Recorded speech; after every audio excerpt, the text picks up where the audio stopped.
Video like जरूर कर लीजिए और ऐसे वीडियो लगातार फ्री में पाने के लिए चैनल को तुरंत सब्सक्राइब कर लीजिए और बेल आइकन को जरूर टैप कर लीजिए ताकि आगे भी सारे वीडियो आपको मिलते रहे। यूट्यूब में फॉलो करते हैं तो प्लीज ये वाला फ्री टेलीग्राम चैनल जरूर ज्वाइन कर लीजिएगा। सारे नोटिफिकेशन, सारे अपडेट यहीं पे आते हैं, ध्यान रखिए। Hello everyone, welcome you all to study for civil services.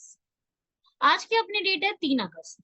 अभी हमने 1 और 2 अगस्त के इंपॉर्टेंट करंट अफेयर्स को देखा था पहली की वीडियोस में। आप सभी लोगों को मैं ये बोलूंगी कि आप लोगों ने वो वीडियोस नहीं देखी हैं तो कंप्लीट करना। अगर आप शुरुआत से करना चाह रहे हो और अपनी स्टडी को बहुत तरीके से पढ़ाना चाह रहे हो तो आप सभी लोग एक छोटा सा बस ये काम करना कि एग्जैक्टली आप लोग जो है इस पूरे 1 तारीख से शुरुआत कर लो अपने करंट अफेयर्स की।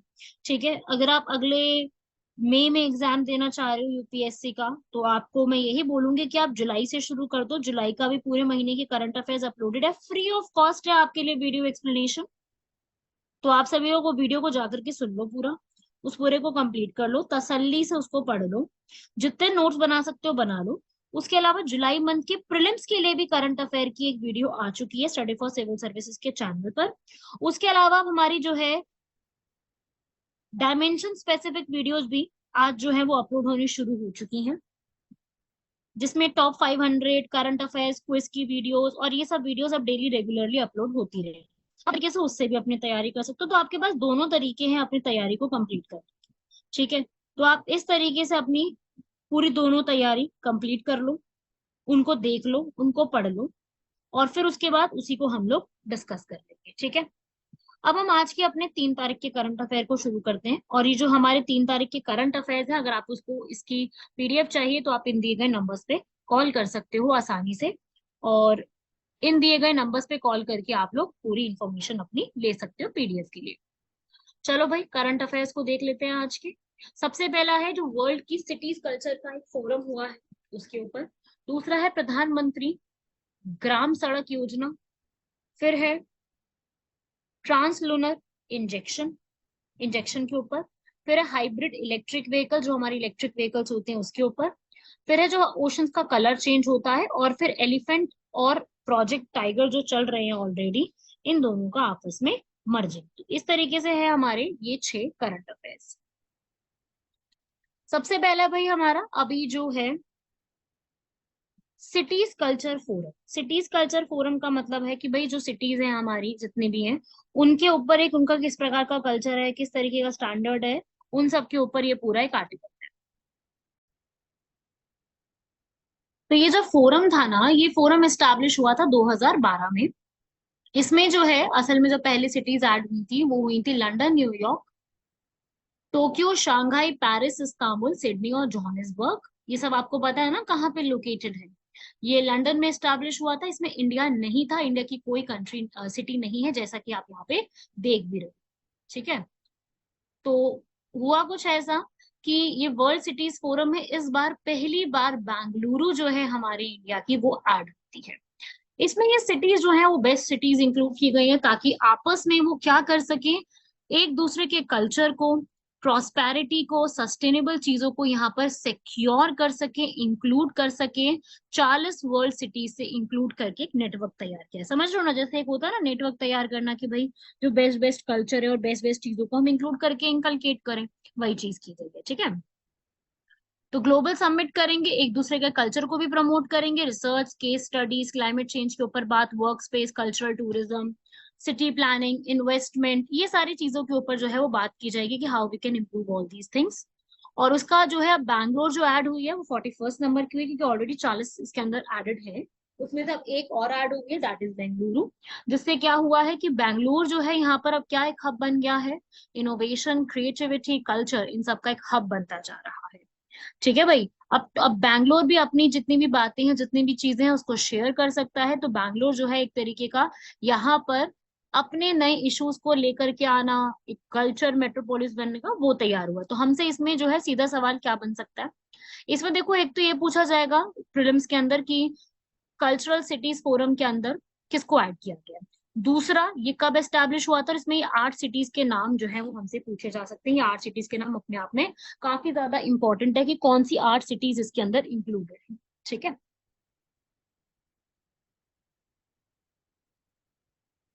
अगला है भाई प्रधानमंत्री ग्राम सड़क योजना।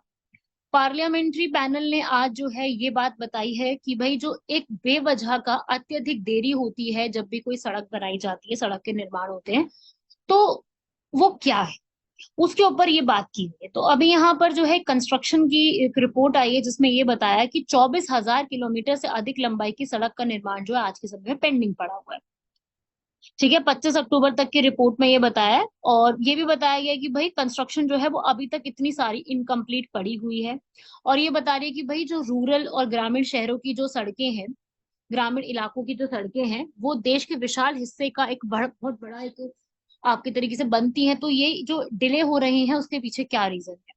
तो मिनिस्ट्री ने भाई क्या बताया, आपको पता है ये चीजें तो बहुत कॉमनली होती हैं कि भाई सड़कों का काम जो है वो अननेसेसरी पहले बनाएंगे, उसमें फिर कुछ प्रॉब्लम कर देंगे, बारिश के पानी से वो धंसती शुरू हो जाएंगी, उसमें नालियों की सही नहीं होगा, फिर उसमें खुदाई शुरू कर देंगे, इतना दिक्कत आती है। तो यहाँ पर भी मंत्रालय ने क्या बोला है कि भाई सबसे पहली दिक्कत आ रही भूमि अधिग्रहण की, वनों को मंजूरी नहीं मिल रही, अनुबंध दक्षता और कानून की व्यवस्था और राज्य की जो धनराशि करने की वित्तीय क्षमता, ये सब प्रॉब्लम्स की वजह से मंत्रालय अपने काम को पूरा नहीं कर पा रहा है।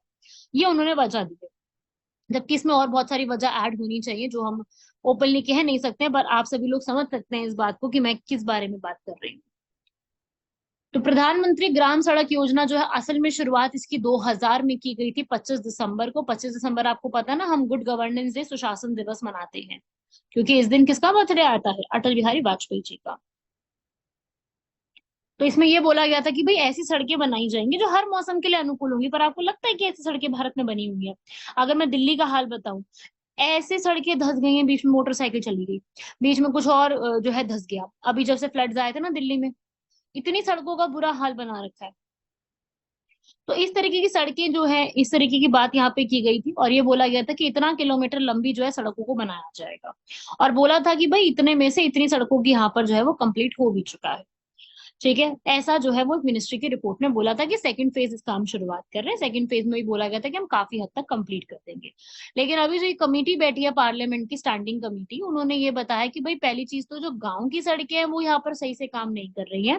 केंद्र और राज्य दोनों यहाँ पर मिलकर काम नहीं कर रहे। कई बार केंद्र में दूसरी सरकार, राज्य में दूसरी सरकार, दोनों मिलकर के चीजों को खराब करते हैं। मनरेगा के साथ जो योजना है उसको जोड़ा जाना चाहिए, ये भी जरूरी है। बीआरओ, क्योंकि बीआरओ जो है, बॉर्डर रोड्स ऑर्गेनाइजेशन, ये सारे के सारे नॉर्थ ईस्ट के और जितने भी बॉर्डर के एरियाज हैं, जैसे जम्मू कश्मीर, हिमाचल, जो बॉर्डर के एरियाज लगते हैं, उनकी सारी की सारी चीजों को देखती है।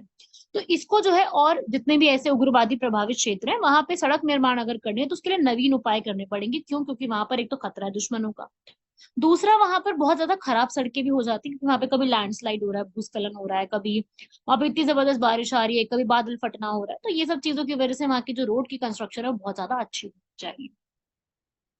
और रोड की क्वालिटी के लिए टेस्टिंग लैब्स होनी चाहिए। समझे बात को? टेस्टिंग लैब्स कितना जरूरी है, उसके लिए फंड्स होना कितना जरूरी है। और ऐसा नहीं होना चाहिए कि भाई जो पैसा बच रहा है उसको बहुत जबरदस्ती किसी और चीज में लगाया जा रहा है। एक प्रॉपर तरीके से यूनिट तैयार होनी चाहिए, पंचायत को भी यहाँ पर आगे इंक्लूड करवाना चाहिए। तो ये अभी एक रिपोर्ट आई है, क्योंकि अभी हमारी लोकसभा बैठी हुई है, तो हमारे बहुत सारे ऐसे बिल्स और बहुत सारी ऐसी चीजें चल रही हैं जो न्यूज में इस तरीके से रहती है। काफी सारी ऐसी चीजें हैं जिसमें एग्जाम्पल मैंने आपको दे दिया है। जैसे मैंने आपको पहले भी बताया, वो डेंटल कमीशन का बिल आया, फॉरेस्ट के ऊपर बिल आया, अभी इसके ऊपर ये नहीं बात आई है। तो ऐसे कुछ ना कुछ अब लगा रहेगा, बिकॉज अभी हमारी जो लोकसभा है वो बैठी हुई है, तो नई नई चीजें आती रहेंगी। ठीक है, चलिए अगला है इसके बाद, ट्रांसलूनर इंजेक्शन। इसरो ने जो है चंद्रयान 3 का ट्रांसलूनर इंजेक्शन जो है संचालन कर लिया है। ट्रांसलूनर क्या होता है कि एक मैनूवर होता है, मैनूवर मतलब कि जिससे वो जा रहा होता है ना ऊपर, जो चंद्रयान होता है वो ऊपर जा रहा होता है, तो एक ऐसी ना एक क्राफ्ट बन जाती है जिससे वो मून की ट्रेजेक्ट्री को पकड़ लेता है। ट्रेजेक्ट्री का मतलब क्या होता है, जो ऑर्बिट में घूमना है उसको, जिस ऑर्बिट में उसको सर्कल करते ही रहना है उसको वो पकड़ लेगा।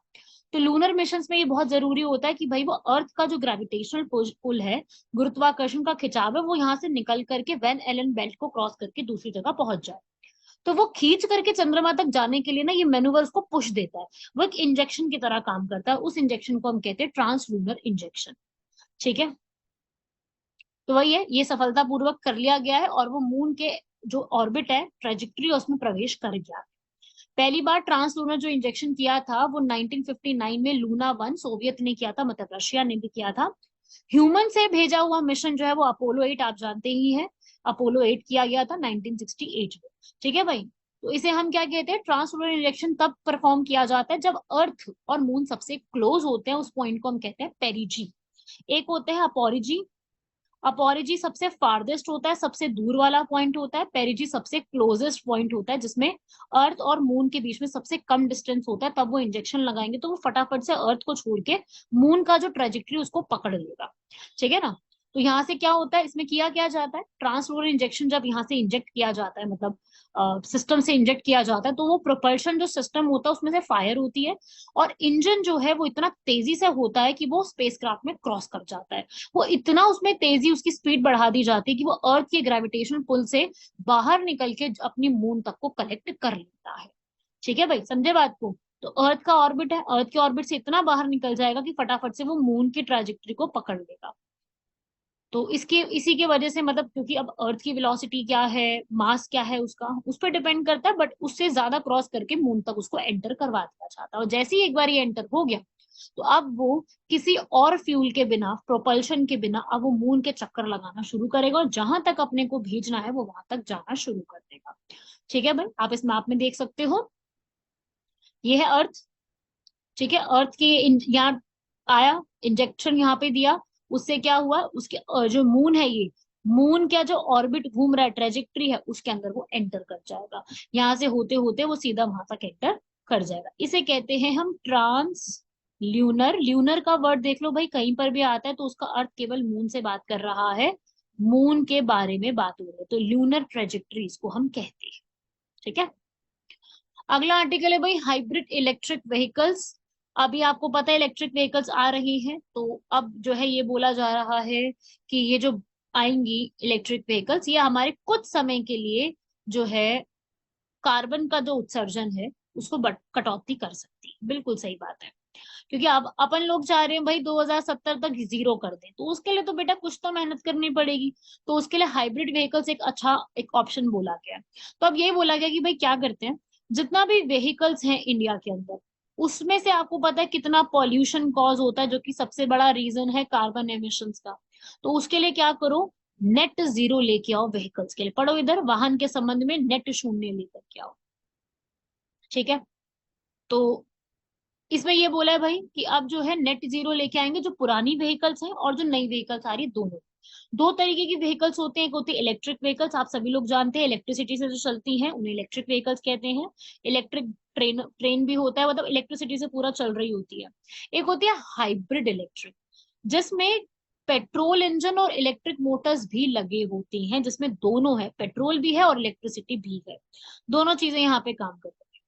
ठीक है, इसे कहते हैं, इसमें एक बहुत छोटी सी बैटरी लगी होती है, 1 से 5 किलोवाट की, जो कि इलेक्ट्रिसिटी को स्टोर करके रखती है। इसे हम कहते हैं हाइब्रिड तरीके से, नकली एक तरीके से, यहाँ पे वर्चुअल वाला। तो ये भी है, बोला गया कि इस तरीके से करेंगे। होता है फुल इलेक्ट्रिक, जिसके अंदर कोई इंजन नहीं होता, कोई टेल पाइप नहीं होती, कुछ भी नहीं होता।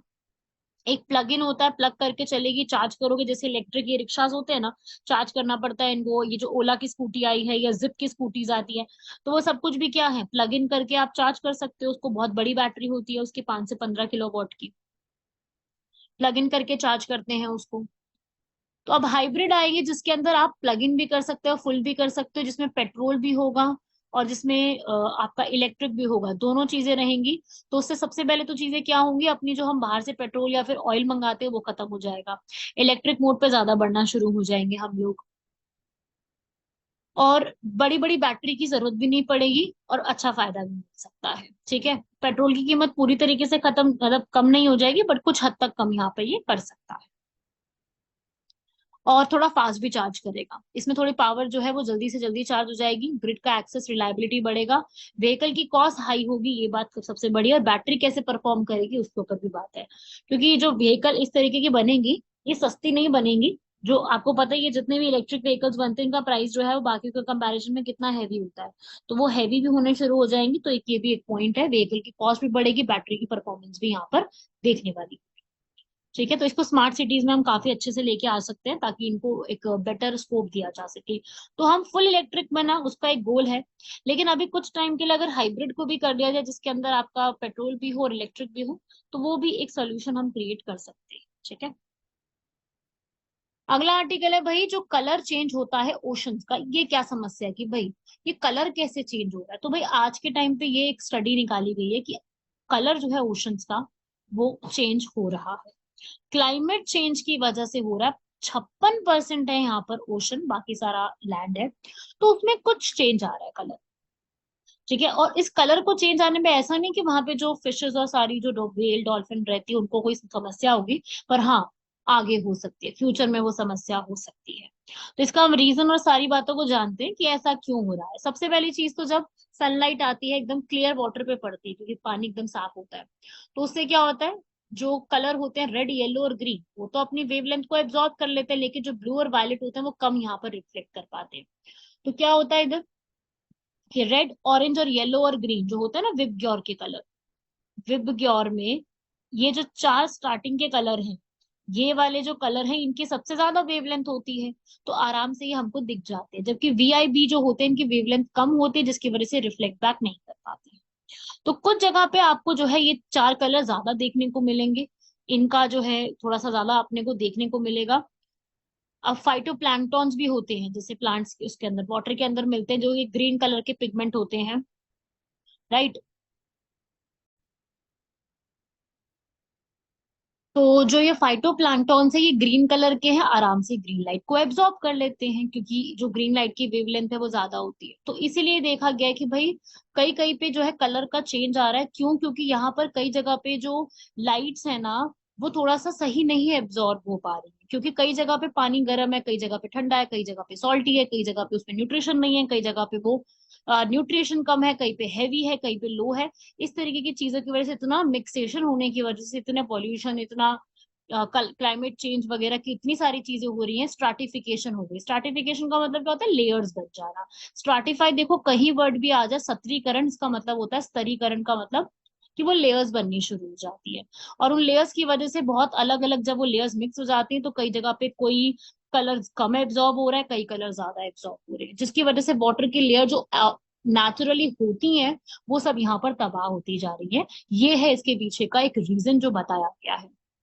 ठीक है भाई। तो कंक्लूजन हाल फिलहाल में ये बताया गया है कि इसको पहले तो वही है यार, सेम बात है कि हमें जो क्लाइमेट चेंज है उसको पहले तो रोकना है। हमारी मरीन बायोडायवर्सिटी जो है, जैव विविधता, उसको यहाँ पर कम करना है, लोगों की आजीविका की रक्षा करनी है। ये सबसे बड़ा पॉइंट है, क्योंकि बहुत से लोग हैं जो इस पर डिपेंडेंट होते हैं, राइट। क्योंकि आपको भी पता है कि मरीन इकोसिस्टम अगर ठीक होगा, जैसे कि कोरल रीफ्स हो गए, एल्गे हो गए, जूजैंथले हो गए, और बहुत से मरीन इकोसिस्टम अगर प्रिवेंटिव होंगे तो वो अपने आप हमारे काफी सारे क्लाइमेट को और इन सब की चीजों को काफी प्रोटेक्ट कर सकते हैं। ठीक है। अगला भाई प्रोजेक्ट एलिफेंट और टाइगर के ऊपर है। अभी ये बोला गया कि भाई एलिफेंट और टाइगर दोनों को यहाँ पर हम मर्ज कर देंगे। आपको पता है दो अलग अलग प्रोजेक्ट चल रहे हैं, लेकिन कैसे होगा अभी ये नहीं बताया। अभी ये बोला है project tiger and project elephant division के नाम से बनाया जाएगा हमारी इन्वायरमेंट मिनिस्ट्री में। ऑफिशियल अनाउंस 23 जून को किया गया था, मंजूरी इसको अब मिल गई है। जिसमें ये होगा कि दोनों, क्योंकि बहुत सारे एरिया ऐसे हैं जहाँ पे टाइगर और एलिफेंट दोनों ओवरलैप कर रहे हैं, मतलब वहाँ टाइगर्स भी रहते हैं, एलिफेंट भी रहते हैं, तो दोनों को मर्ज कर देंगे तो दोनों की फंडिंग पे पैसा इसीलिए खर्च हो जाएगा।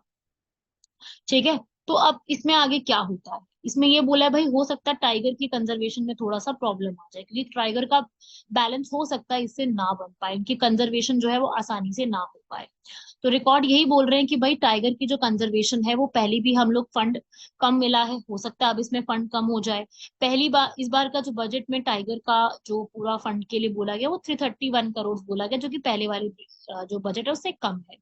तो अभी तक ये नहीं पता चला कि टाइगर और एलिफेंट की कंजर्वेशन में जो हम फंड्स लेकर के आ रहे हैं उसको हम डिस्ट्रीब्यूट कैसे करेंगे फंड्स को। अभी इसके ऊपर बहुत से क्वेश्चंस हैं। और अ, ये भी बात है कि भाई जो ऐसे एरियाज हैं जहाँ पे एलिफेंट्स रहते ही नहीं है, जैसे कि सुंदरबन है, वहां पर सबसे ज्यादा हमारे टाइगर्स हैं, तो वहां पे फंडिंग कौन जाएगा? क्योंकि अभी एलिफेंट और टाइगर की मिक्स फंडिंग चल रही है। तो जहां पे टाइगर्स है ही नहीं, सॉरी एलिफेंट है ही नहीं, टाइगर की फंडिंग का क्या होगा वहां पे? तो इसके ऊपर अभी काफी सारे क्वेश्चंस ऐसे हैं जिसपे अनआंसर्ड है अभी। तो अभी ठीक है, लेकिन हो सकता है कि यहाँ पर ये प्रॉब्लम क्रिएट कर सकता है। अब पहले हम लोग अलग अलग करके चला रहे थे तो दोनों पे अलग अलग फोकस था। वही बात है ना, आप दो चीजों को, दो नाव में सवार होगे तो कब तक सुधारोगे चीजों को? दो नाव में सवार होकर के तो चीजें सुधर नहीं सकती, चीजें ठीक हो नहीं सकती हैं। तो नाव भाई यहाँ पर चल रही है डबल, तो ये बड़ी समस्या है इसके अंदर। असल में जो प्रोजेक्ट टाइगर, उसको 50 साल कंप्लीट हो गए हैं। ये 1 अप्रैल 1973 को लॉन्च किया गया था टाइगर पॉपुलेशन को कंजर्व करने के लिए। कि ये बोला गया था कि भाई हम टाइगर्स को अच्छा खासा कंजर्व करेंगे। अभी तो चीता का भी हाल सुन रहे हो आप सभी लोग, कितना बुरा हो चुका है। कितने सारे चीते जो है उनकी डेथ हो चुकी है, आप जानते हैं ना इस बात को। और प्रोजेक्ट एलिफेंट जो आया था वो आया था 1992 में। ठीक है, अभी इसको मतलब हो चुके हैं हमारे 30 साल से ज्यादा हो चुके हैं। तो इस तरीके से बहुत सारी ऐसी जो है प्रॉब्लम्स हैं जो चल रही है इसके अंदर। ये जो प्रॉब्लम्स इधर है ये वाली, इसको सुलझाने के ऊपर बात है कि भाई जो हमारा प्रोजेक्ट टाइगर और एलिफेंट है, ये दो अलग अलग है। दोनों को प्रोटेक्ट कर रहे हैं। टाइगर्स आपको पता है हमारे सुंदरबंस की तरफ ज्यादा मिलते हैं, एलिफेंट हमारे साउथ की तरफ ज्यादा मिलते हैं। तो यही है कि अभी क्लैरिटी नहीं है फंड्स के ऊपर। बात तो कर दी गई, हम एफर्ट्स करेंगे, दोनों में जो ओवरलैप हो रहा है उसको हम क्रिएट कर देंगे सही तरीके से। लेकिन हमें ये इस बात का यहाँ पे असेंशियल है कि जो ये मर्ज होगा उससे एलिफेंट्स और टाइगर्स की नीड्स को कॉम्प्रोमाइज नहीं करना है। और फंड्स जो है वो किस किस जगह पे होने चाहिए, इसका पूरा एक यहाँ पर जो है वो एक सिक्योर तरीका होना चाहिए। ओवरलैप जो हो रहा है उसको बचाने की बात करनी चाहिए। ठीक है, तो उसमें जो है कॉरिडोर यहाँ पर बनाना काफी जरूरी है ताकि दोनों ही इजीली अपनी जगह पे घूम सके। और एनिमल्स का जो कॉन्फ्लिक्ट होता है ना, एनिमल और ह्यूमन का, वो भी बचाता है। क्योंकि बहुत बार ऐसा हुआ है कि एलिफेंट्स और ह्यूमंस का कॉन्फ्लिक्ट बहुत कॉमनली देखा गया है। तो लोकल जो लोग हैं उनका भी थोड़ा सा जरा एक बार देखना पड़ेगा। ये आप लाइन पढ़ो जरा फिफ्थ वाली, बाकी तो मैंने आपको समझा दी है कि ह्यूमन और वाइल्ड लाइफ का जो कॉन्फ्लिक्ट है उनको प्रोटेक्ट करने की भी काफी जरूरत है। समझे बात को सब लोग? ठीक है, चलो भाई। आज का हमारे क्वेश्चंस हैं भाई, क्रिप्टोबायोसिस। क्रिप्टोबायोसिस क्या चीज होती है? ये एक ऐसी स्टेट है ऑर्गेनिज्म की जब वो कभी भी यहाँ पर जो है वो जीने की साइन नहीं दिखा रहा है। और ऑर्गेनिज्म जो होते हैं वो इसमें ऑक्सीजन के पूर्ण अनुपस्थिति के कारण भी यहाँ पर रह सकते हैं, जिसे हम कह सकते हैं कि वो एक टेम्पररी डेथ सी हो गई है उसकी। उसे हम कहते हैं क्रिप्टो। क्रिप्टो मीन्स क्या होता है? नकली। नकली एक तरीके से बायोसिस है, वो जी रहा है, उसे हम कहते हैं क्रिप्टो बायोसिस। सारी इंफॉर्मेशन ठीक है। जैसे कि एग्जाम्पल लीजिए कुछ ऑर्गेनिज्म का, हेंड्रोबायोसिस, एनॉक्सीबायोसिस, ये सब जो है जो कि इस तरीके से रह सकते हैं। एंड्रोबायोसिस वो चीज होती है जिसमें एक ऐसी सिचुएशन होती है एंड्रोबायोसिस जब वो एक्सट्रीम डेसिसेशन में भी रह सकता है। ऑक्सीजन में रहेगा तो उसका ये कहा जाता है। केमोबायोसिस जब वो एनवायरनमेंट में जितने टॉक्सिक चीजें हैं उसके अलावा भी रह सकता है। कायरोबायोसिस जब वो टेम्परेचर कम होगा तब भी रह सकता है। कंसंट्रेशन कम होगा उसे ओस्मोबायोसिस कहते हैं। तो ये क्रिप्टोबायोसिस की कुछ एग्जाम्पल्स है। आपको याद रखना है, क्रिप्टोबायोसिस बेसिकली जब ऑक्सीजन की कमी होती है तब भी रह सकता है और उससे टेम्पररी डेथ के चांसेस कहलाए जाते हैं। मतलब एक ऑर्गेनिज्म की टेम्पररी रूप से डेथ हो गई। ठीक है, लास्ट आज का क्वेश्चन है भाई सत्यमंगलम टाइगर रिजर्व का, जो कि कहाँ पे लोकेटेड है? तमिलनाडु कह रहा है ये। तो इसमें ये वो चीज याद रखनी है भाई कि ये जो है यहाँ पर, ये है सत्यमंगलम टाइगर रिजर्व तमिलनाडु में। ये तमिलनाडु का मैप है, इस रीजन में बना हुआ है। नॉर्थ तमिलनाडु के रीजन में, इस तरफ पड़ता है केरल, इस तरफ पड़ता है कर्नाटका।